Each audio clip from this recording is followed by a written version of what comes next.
All right. We're cooking with grease. How are you? I'm good. It's been a good week so far. Oh, that's Our good. won't stop us. I'm glad that we could reschedule. Oh my gosh, me too. Thank you so much. I'm going to pin our topic again at the top of the live. But joining us this evening is Dr. Victoria Clement from Restore. We're going to talk about pelvic health and menopause tonight. I have a lot of questions, and I know we talked before on our prelim call, and I told you I wanted to kind of like hold some, because I want to get the the pure reaction from my own self. Yeah. So we're gonna unpack that, but tell us a little bit about yourself and what you do. I am a physical therapist and I specialize in the pelvic floor. So I see lots of patients that have things from incontinence to bowel issues to postpartum pregnancy to menopause. And that we'll dive into that today. But why I started my practice in Philadelphia was I figured out that I had my own pelvic floor issues in my 20s that were never resolved, went to different doctors, couldn't get an answer, and it turned out that pelvic floor PT was the answer to a lot of those things that I mentioned. I had the incontinence, the pain, the intercourse pain. So I wanted to make it my mission to help other people and for them not to get stuck in a roller coaster like I was without any answers. So I opened my practice in 2021 and I just hired another therapist to work with me this summer. So Awesome. we're doing well, we're growing, and Congratulations. I love talking about these topics and letting people become aware of the things that they can get help for that they might not know about. Exactly. I mean, a lot of times, and we're just jumping right on into it. A lot of times we are dealing with these things and we don't even know that it's associated with like our pelvic health and things like that. Like, what are some of I know you mentioned like some of the urinary incontinence and, the pain during sex. Like, what are some other things that we can look at that would be trigger points to say, okay, you have an issue here and you need to take heed? That can even be like chronic back pain and chronic hip pain. So people that have a pinchy hip or back pain and sciatic pain that doesn't go away, that could be pelvic floor related, or pelvic floor is a part of it. And if you go to physical therapy to an orthopedic place, they don't usually treat that area. So it's definitely a missing piece. And then also people that have like constipation, diarrhea, interstitial cystitis, endometriosis, like we can provide relief physically in those ways, like to help people through those processes. Like, of course, you have to go through the medical process for those, but we can help with pain relief and tightness and all that kind of thing. So my next question is how?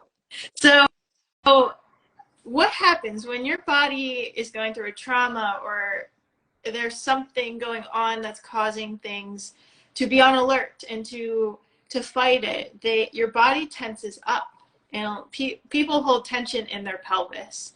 So we do a lot of myofascial release in the abdomen, in the hips, the pelvic floor, just to relax the system, allow your nervous system to calm down, so then you're not in that pain, fight, or flight state all the time. And as people are going through their medical processes with endometriosis or fibroids or all that kind of thing, we can help bring down the pain that they're feeling, the swelling. So people might have swelling in their lower abdomen, kind of like a pooch kind of thing. We can help that out a little bit. I think we a lot of us, let me say that, a lot of us have become very familiar with the pouch lately, especially during menopause. So I wanted, go ahead. So the pelvic floor, I'll just say two things and then we'll dive in. The pelvic floor loses its estrogen, which is what keeps it nice and strong and plump and able to contract. But then there's a shift in your hormones where there's a little bit more testosterone in your body, like comparatively. Yes. from where it was before. So that's where people start to get that. They have that weakness in the core too from the estrogen drop, but also the testosterone kind of builds things up in the abdomen a little bit. Can you tell us real quick how our pelvic floor supports our organs? Yes, it's basically a sling like this inside your pelvis that holds everything up. So you have your three tunnels, so the urethra, the vagina, and the rectum if you're a female. And then we have all the organs on top. So uterus, bladder, all your gastrointestinal organs, everything. That pelvic floor is holding all of that up. Wow.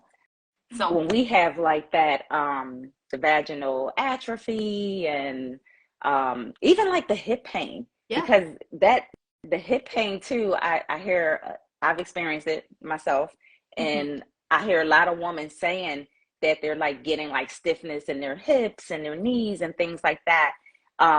Is there things that we can do that can help us, with that? So we don't have to just go straight to like having surgery or things like that. Yes. So your hips are tightening and stiffening up in response to the pelvic floor becoming weaker. So when you're in that premenopause era or even before, like you're never too late to start this, but making sure that your core, hips, and pelvic floor are strong. And to find that strength, you might have to look at your mobility first. So if you think about your bicep muscle, so you have the most strength if you're able to do it through the whole range of motion. Now, if you're tight, you only have this much power and can't contract the muscles. So you have to be able to lengthen the muscles. And then ultimately, we want them all strong and working together. Core, pelvic floor, and hips. When something is not working correctly or in unison, something else takes over. Cue the back pain, cue the hip pain. So you have to make sure everything's balanced out within all of those areas. That's good.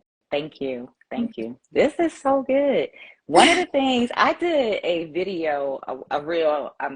I see your reels too. They're super amazing. I love them. I love them.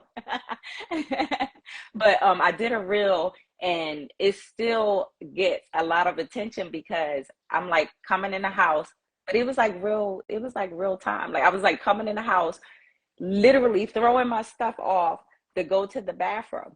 And it's like if I am 1 second too late, that trickle is coming. Yeah. I hear it. I hear it. I see it all the time. It's absolutely ridiculous. And I'm like, okay, I'm 50 now. So what the hell is going to happen when I'm 70? Like, what can I start doing now to help with that and to help me get to a point where I'm later in life where I'm not really having, a whole lot of issues where I'm gonna need some diapers and stuff. Right. So first and foremost, what I said about the strengthening, back, core, hips, pelvis. Also, it's important to know some bladder habits and get used to those. And a couple of the ones that are coming to my head immediately are just in case peeing. We call it jicking. So what that is you think of your whole bladder, and when that's full, it sends a signal to your brain, we're full, we need to go to the bathroom. So then your pelvic floor relaxes and you go to the bathroom. Now, if you're the type of person that goes at any moment that you can, so like if you're about to go to the store, you're like, oh, I gotta go to the bathroom first. Or if you're on not me. if you're working, you have like if you're going constantly, more than 2 or 3 hours at a time, like if you're going more frequently, you're training your bladder. So if this is full and you're going more often and it's only this full, you're training your bladder to think that this is full. So you're going to go more, you're going to signal more often, pelvic floor is going to relax, and then you might have the urgency, 1, and 2, you might have the incontinence. It's also important to not rush when you're going to the bathroom. I know I've been there. Like you have 2 seconds, so you're on and off. But be fully relaxed and let everything do your thing. Number 3, let me think here.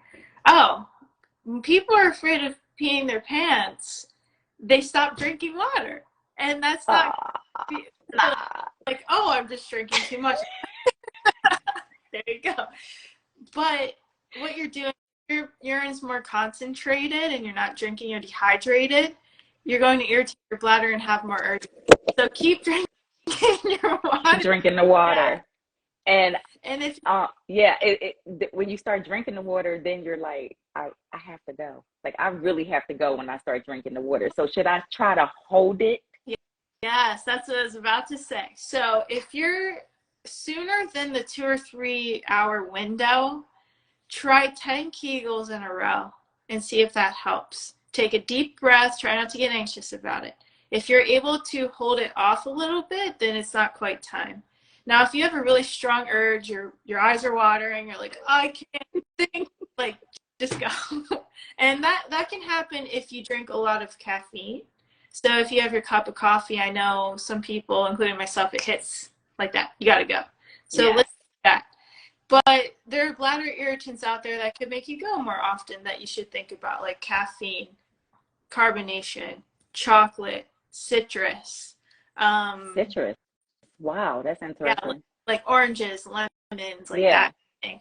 That can irritate the bladder a little bit more, so you might feel that urge a little bit more often. So that's something to think about if this is resonating with you, kind of reflecting on what you're taking in and when you have to go to the bathroom or have that urge.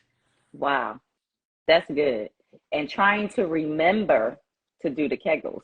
That's the thing. Because when you're in like the urge of having to go, the last thing you're thinking about is a Kegel exercise. But trying to, incorporate those things to get a stronger bladder, so to speak, that would be great. Because this is crazy. Now, with that said, if you're still leaking with that, you have to make sure the pelvic floor is lengthened. So we need that full range of motion to get the full power. So if you're doing these things, these tips and tricks, and it's not working, you probably need to go see someone like me to help lengthen it first, and then you'll have your maximum power and efficiency to hold So back. how, that's good. So what type of exercises do you do when you say like lengthen? So there's a lot of stretches that kind of tie into your hips too. The pelvic floor and hips are very intimately connected. So we do a lot of wide knees child pose, happy baby. There's one that I like that we're on a block and we're kind of rotating your hip in and out on one side, kind of opening up that way, bringing the knees in, feet out, and rocking back and forth that way. Then there are self tools that people can use. So we have things called wands and dilators. It literally looks like a snake, like this. And you put a little bit of lubricant on it, water-based lubricant, insert it like we would for an exam. So we use 1 digit, insert within the canal that way.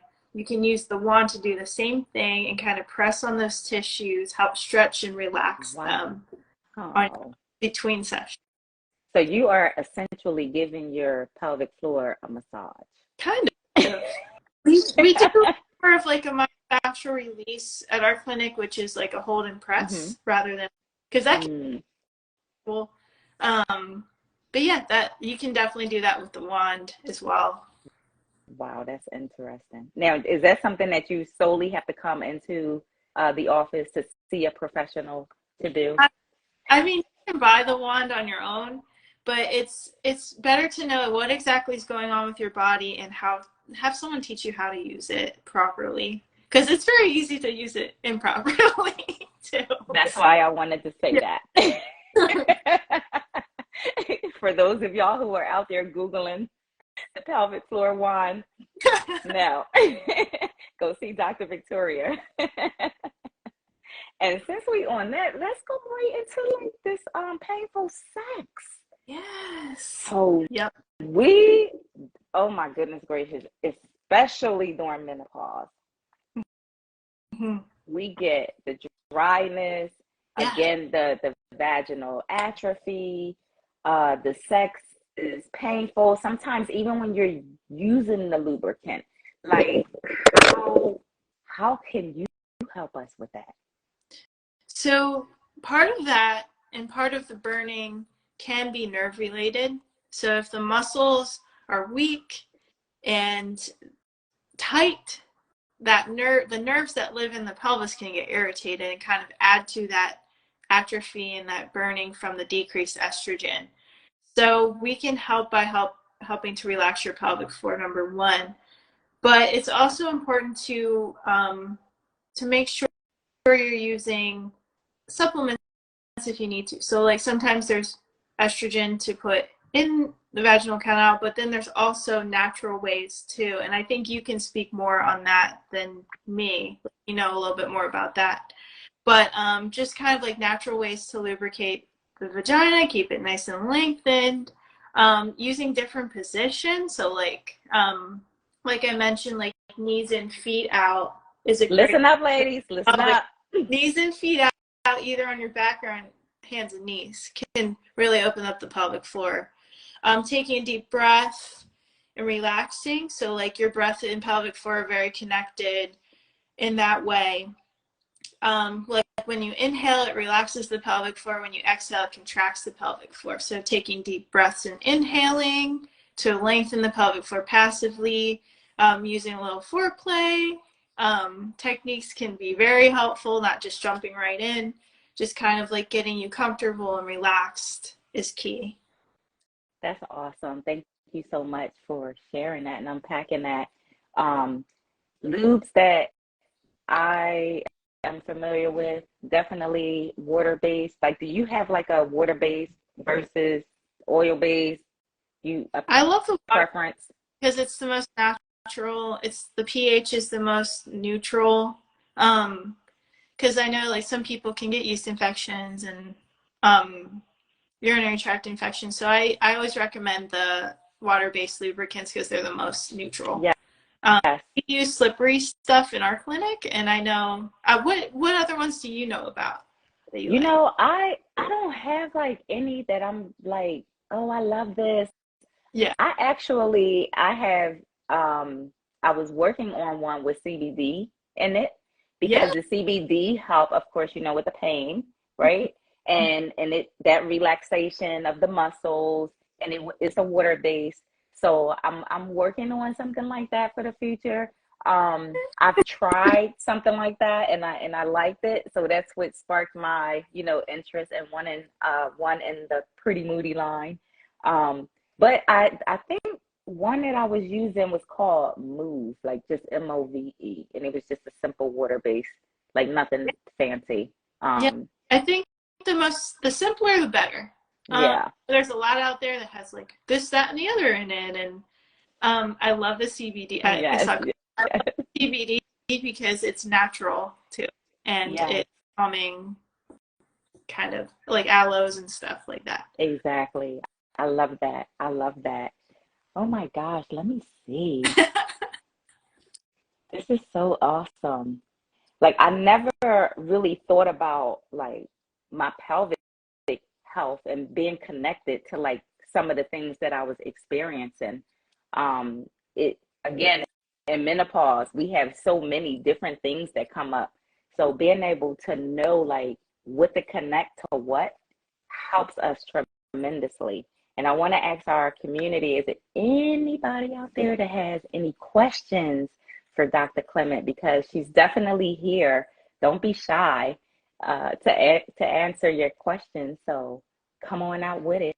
I know y'all have some. I know our hips and everything, we trying to get them moving and mobile on a regular basis. And what I say is motion is lotion. So motion is definitely lotion. Yeah. What are some of the things you have experienced with women in your practice that are going through menopause? Definitely the pain with intercourse. And then hips and back, like you described earlier, the hips and the back get stiff, and you come in with the sciatica pain, you have the burning pain vaginally, core weakness, and a lot of that core and back and hip stuff goes together. But just like the weakness in the pelvic floor. But I will tell a story. So a while ago, years ago, I saw an elderly woman in her 70s who was wearing pads, several pads every day. Like it was just an integral part of her life at that point, and she was embarrassed. She's like, I stink, and I'm like, can't go out, I can't be social. We did some rehab, pelvic floor, her back, her hips. Mind you, she's like 70s, and she got down to like one panty liner a day, Wow. and that was just like a safety Wow. for her. Like she needed it every day. So that just goes to show like it's never too late to consult a pelvic floor PT because you can get help. That is, I mean, that's profound right there. Because first of all, it's embarrassing. Like everybody knows it's just embarrassing. If you sneeze, if you pee on yourself, or if you cough, if you laugh too hard, sometimes it happens. So, I mean, it's definitely embarrassing, but it's real. But again, to know that it's something that we don't have to just deal with. I mean, if she came down from wearing several, pads for protection down to a panty liner, like that's huge. It's huge. Without like no medicine or nothing. She I mean, with you. oh no. Wow.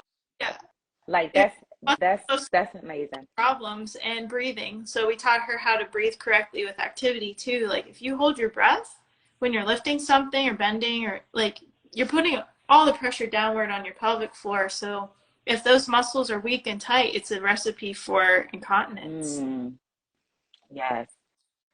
One of the other things that um I looked into was pelvic prolapse. Like, can you talk about that and how we could be affected by that and what we can do to prevent it? Prolapse is essentially, so you can imagine like the three tunnels in your pelvic floor, urethra, vagina, rectum. Each tunnel's beside each other and separated by a wall. And what happens is when that pelvic floor is too tight in one spot and too weak in one spot, those walls kind of give, like they're not supported as well. So you have a little bit of bulging tissue into the canal. And some people, it can range in severity. So sometimes it's just a little bulge, you don't know it's even there. And then other times it's like it can pop out a little bit to the outside. But how we go about that is we lengthen what needs lengthened, we strengthen what needs strengthened, and then that pressure management through your breath. We figure out like where you're holding your breath, when you need to exhale and engage your core and pelvic floor. And a lot of people have success with that.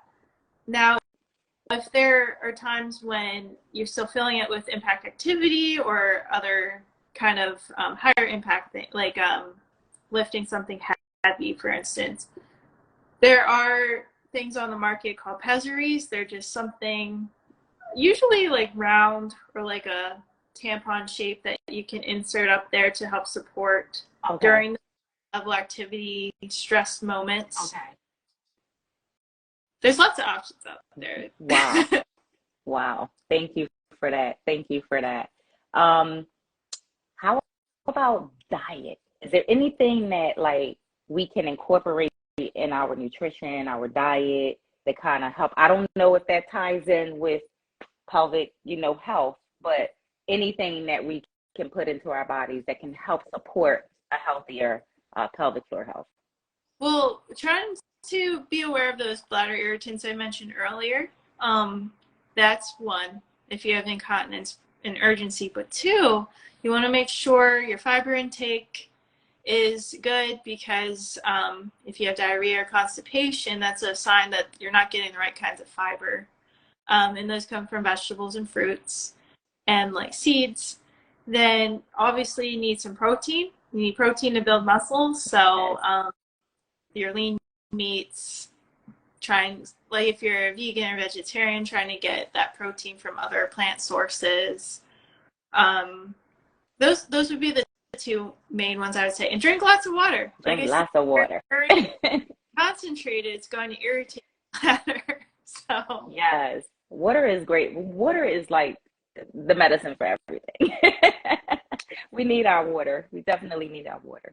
in the beginning when you came on, and this is all I have. I'm going to close out with this. But when you came on, you said that you essentially started doing what you do, definitely out of passion and love because you wanted to, take care of the things that you were enduring. Where are you now with that? Like, are you completely out of the woods? Like, can you just fill us in on that? With my own Yes, issues. yes. So I saw PT, and she helped. I had back pain, sciatic, pain with intercourse, incontinence, and she helped with 85% of those things. So Wow. none of that anymore. The other 15% was a back issue I had. I had lumbar instability, so that was creating pain when I was sitting and driving. So that I kind of shifted gears more orthopedically and was able, through the help of friends and colleagues, to like figure that out too. So most of the time, like 85% of the time, I'm pain free and symptom free. Now things flare up every once in a while, but I have the tools in the toolbox to know what to do to help. That's so awesome. Congratulations, and congratulations on the success of your business as well. And thank you for joining us on the Pretty Moody platform. I was trying to see if anybody had any. Oh, are you accepting new patients? Hi, we, B. we are. All right. Can you tell the community where you're located? We are Manayunk, Philadelphia, so that's Northwest Philly. And we are on Leverington Avenue, which is right up from Main Street, inside the Mill Studio. So this big art studio. You have to walk through a gym and go through to our office. And I can give Sherelle my information if she wants to put it on the For video. sure. But For sure. yeah, Let's definitely do that. And it's Restore. restore physical therapy and pelvic health. And yep. All right. And one last thing I'm gonna ask you to do, if you can just leave words of encouragement for the Pretty Moody community before you leave. If you are not being heard by a physician or someone, don't give up. Try to find someone else. If you have anything like I mentioned today, that are the taboo topics, like the bowels, bladder, pain, all that kind of thing, reach out to someone like me. If you're not in Philadelphia, there are plenty of people out there that can help. Yes, You can get help for those things. You don't have to be embarrassed. You don't have to keep it a secret. It can be treated. that's so awesome. Thank you, Dr. Victoria. I appreciate you so much. And I hope that you would join us again in the future. I will. Absolutely. Thank you for Thank having me. you. Say that again. I said thank you for having me. Oh, sure. Thank you. I'm glad we was able to come back on after last week. So Of thank you. Thank you for being here. I appreciate you. course. All right. Have a good night. Thank you. Good night, everybody. Thank you. Bye.